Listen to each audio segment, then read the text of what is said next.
I'm Iqbal Survey, and I'm the chairman of the Second Group of companies based in South Africa.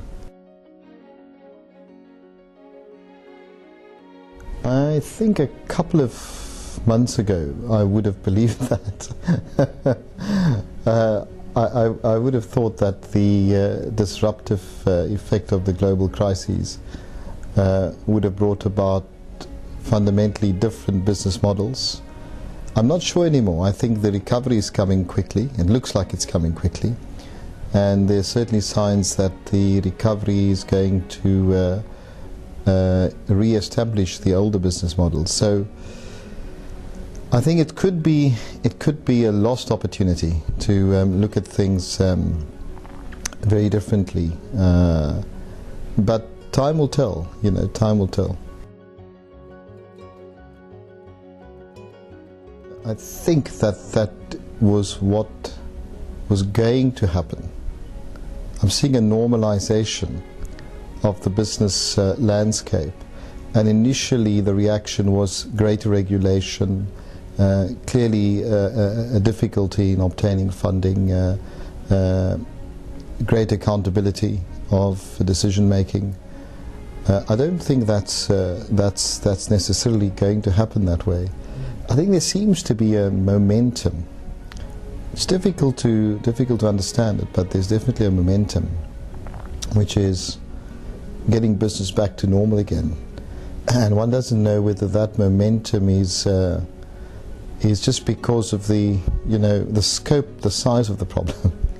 Sometimes people have comfort in going back to what they did and the way they did it, because the size of the problem is so huge, and they're hoping that by going back to their ways of having done things in the past, the problem will kind of disappear, not come back in their lifetime. I think the missed opportunity is one where business has become unreal, in a sense that the basics, we've moved too far away from the basics. Issues such as subprime, issues such as various financial instruments that have been set up, the complete loss of cohesion between what a business produces, what people produce, and what the outcome is to executives and shareholders. So I think that opportunity could have been that we relook at that and say, okay, maybe there's too much of an emphasis on the corporate structure, whether you're a country-based a company or whether you're a multinational company, and you go back towards entrepreneurship within the corporate structure. I think better funding models towards entrepreneurs, more sustainable funding models, definitely better regulation of the financial sort of derivatives and those kind of instruments. I'm not sure we're going to go there.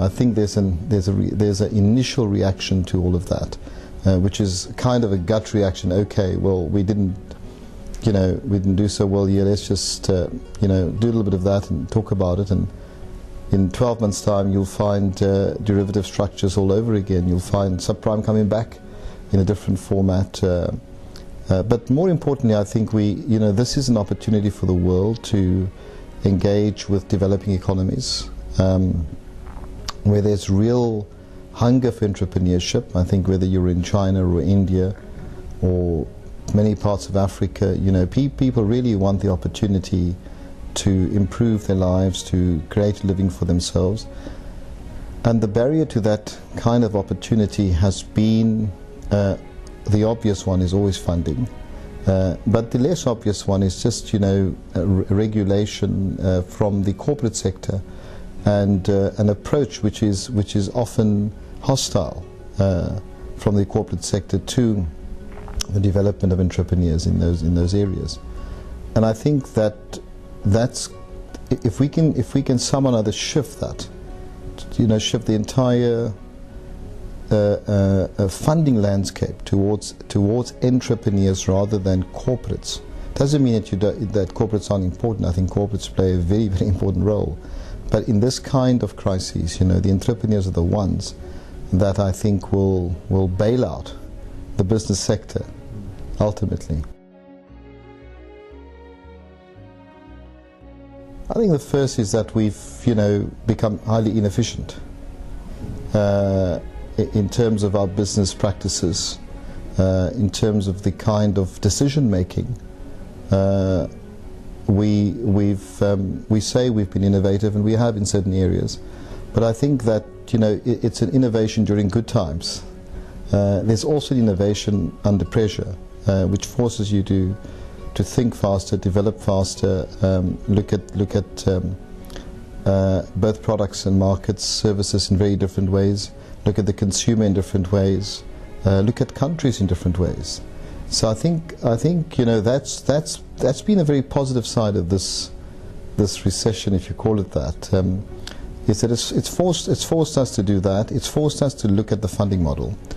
I think there's a reality certainly in developing economies that whilst and I can speak for sub-Saharan Africa, they were not responsible for this global crisis, and the banking systems were in fact excellent and were not exposed by and large to many of the risk issues that say the European and American banks were exposed to. Yet they, when the crisis happened, funds were the first places where funds were withdrawn from, and there was absolutely no funding coming through. Now that just didn't make sense at all. So I think there's a realization that the funding model has to change, and a lot of the funding has to come internally, and a greater emphasis on that. And there's been, consequently a lot of discussions, certainly in sub-Saharan Africa, between governments, development banking institutions, the business sector, to say, well, should this crisis re-emerge 2 years from now, a year from now, 10 years from now, how do we make sure that we don't get, we sort of really get the worst of it? Because that's in our view, that's what happened. We didn't deserve to get the worst of it. I guess in our part of the world, it's a commodity-driven economy. Sub-Saharan Africa is commodity-driven, be it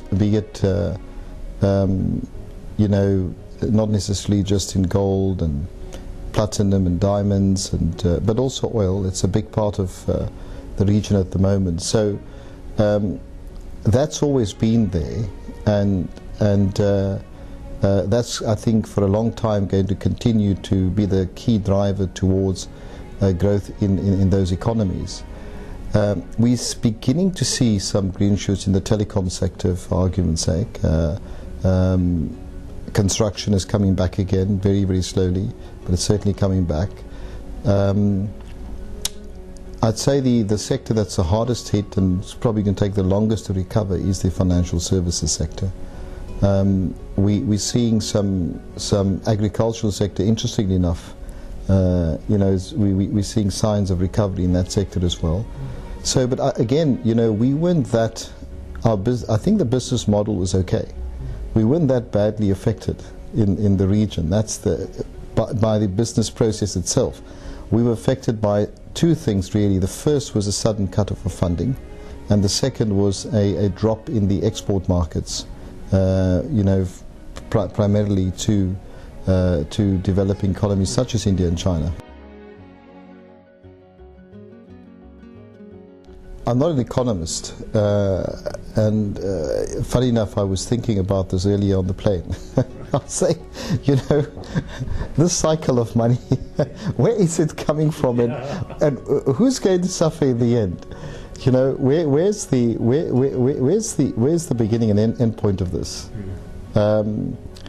Because somehow or another, you can't just print money. You can't, and there has to be an effect somewhere in the system.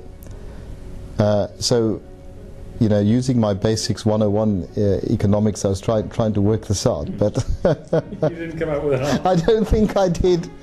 And I guess in that, you know, in that lies my concern. Yeah.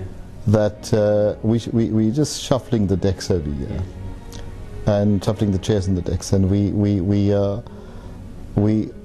this crisis might emerge in a much bigger way if we're not careful. The classic W. Yes, I think you know, one hopes one is wrong, but my sense is that if we're not digging a bigger hole for ourselves, you know, with these massive stimulus packages, because someone's got to pay in the end, and what's the effect of that?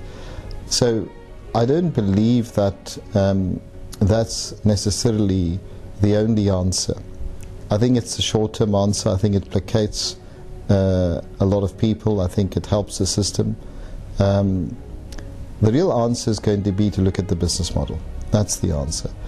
And you know, I'm an entrepreneur. I'm a medical doctor by training, so has become an entrepreneur, and I think that's what, you know, that's what the world needs.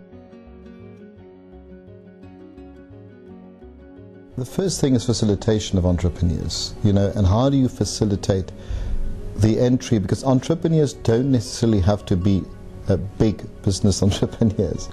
Entrepreneurs can be throughout your business levels and cycles, and to recognize that an economy isn't built on the back of 1, 2 or 3 entrepreneurs. The economy is built on the back of many entrepreneurs. So you facilitate that process by the most obvious one again is capital allocation, funding. Where do you allocate your capital to, and how do you allocate it? I'm a firm believer that that entrepreneurs are less risky. They take more risks, but they're less risky to fund than businesses or corporates that are large, because most entrepreneurs have some skin in the game, and they're going to make sure that you know, they survive, they do their best to survive. You know, corporates often manage other people's money, and whilst they try and make the best decisions, ultimately, you know, there's not much skin in the game, and that's why you can see what's happened in the world today.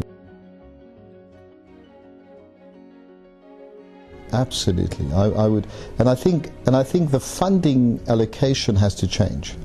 You know, the stimulus packages, you know, I think they've done it to some extent, is to fund entrepreneurs, but it needs to be much greater, more organized.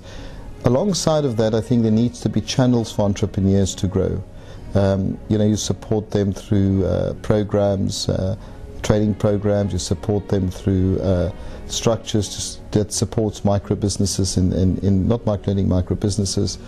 I think they need to be recognized for what they're doing. They need to be recognized for the direct, indirect job creation as well. And I think those are the support mechanisms. And that's what the world needs, you know, it needs that kind of innovation. Entrepreneurs are highly innovative. They, you know, in my experience, if you want to get something done, you know, take it to an entrepreneur. I think a couple of things. I mean, maybe start of the obvious one is, again, this forum, this meeting. I've been one of the executives that was lucky enough to be invited to bring along a delegation. So I brought 4 or 5 CEOs of our major subsidiaries along. Now, they mostly young CEOs. They're going to be exposed to this type of thinking, engage with other people, get ideas, and more importantly, grow through this exercise. I mean, our sort of objective coming to this meeting was very simple. You know, let's learn as much as we can from the Chinese, as much as some of the other people as well. So, because we think, you know, by exposing young leaders, young business leaders to such forums, it makes a huge difference to their own growth.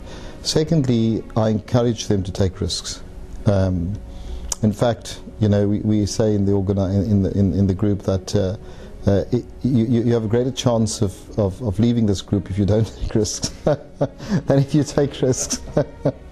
So we encourage people to take risks. We encourage people to encourage their sort of management teams to take risks.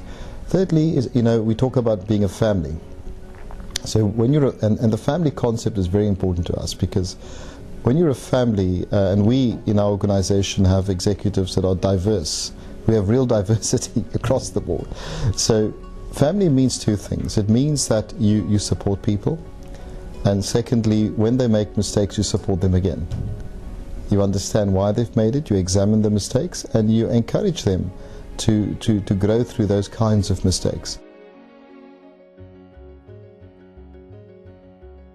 Diversity is very, very important for two reasons. On the consumer side, your consumers are diverse. So you've got to understand what products or services you are giving to your consumer. How best to understand that when your management team reflects that, your employee base reflects that.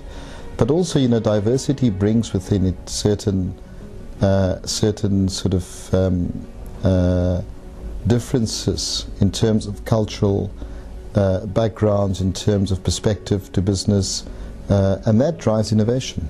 Very much so. You'll find that people, when they engage with each other and understand each other differently, I mean, again, just the team coming with me here, chatting on the plane, they discovered a couple of things about each other, which was great, and which was good also for their business and for their leadership.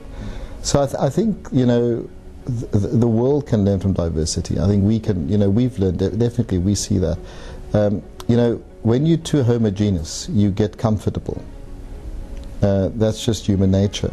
I think when you have diversity, you tend to have to accommodate different modes of thinking, different understanding, different perspective, and that allows you to grow, because good entrepreneurs, good business leaders are able to take in a wider perspective, and business entrepreneurship is about leadership. That's it. And good leaders are people that are able to understand these very different perspectives, understand the importance of diversity. And I think a big plus is to look at what's good about diversity. Change is always good. Change is refreshing, and it brings out the innovation in you. That's my experience, certainly. I'm only a businessman for 10 years. I was for 10 years a doctor. And my experience as a businessman for 10 years is that the more diverse people in your organization, the stronger it becomes. And that's an empirical sort of understanding that I've built up.